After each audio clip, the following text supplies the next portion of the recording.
In this guide, I'm going to show you how to fix Google Play Store not working. This is Aiden from JustBoz, and before we get into this guide, make sure to like the video and subscribe to the channel with all notifications on. It really does help with the channel and it lets us know that you want more content like this, so we greatly appreciate it. If at any point throughout this guide you did have any questions, just ask them down in the comment section below and we can help you out further. I'm going to be doing my best to reply to every single comment down there. First things first, go ahead and open up your recent apps and just swipe out of Google Play Store if you currently have it open, or just tap close all and then reopen it.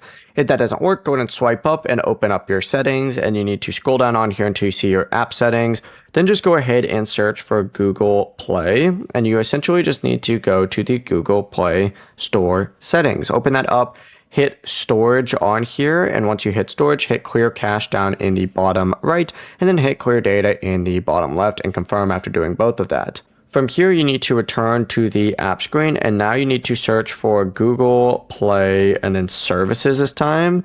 And pretty much what you need to do is the exact same thing. So scroll down on here, select storage, and then you need to tap clear cache and then hit clear data. If it's still not working, go ahead and return to the app info screen for Google Play Store. Hit the three dots up in the top right, select uninstall updates and confirm, and then just restart your phone by holding the side power button and selecting restart. Once your phone is turned back on, open up the Play Store and check to see if that problem is fixed. It'll work after doing those. Before you do leave, make sure to like the video and subscribe to the channel with all notifications on. It really does help with the channel and it lets us know that you want more content like this. We'd greatly appreciate it. And if at any point throughout this guide you did have any questions, just ask them down in the comment section below and we can help you out further. I'm going to be doing my best to reply to every single comment down there. Peace.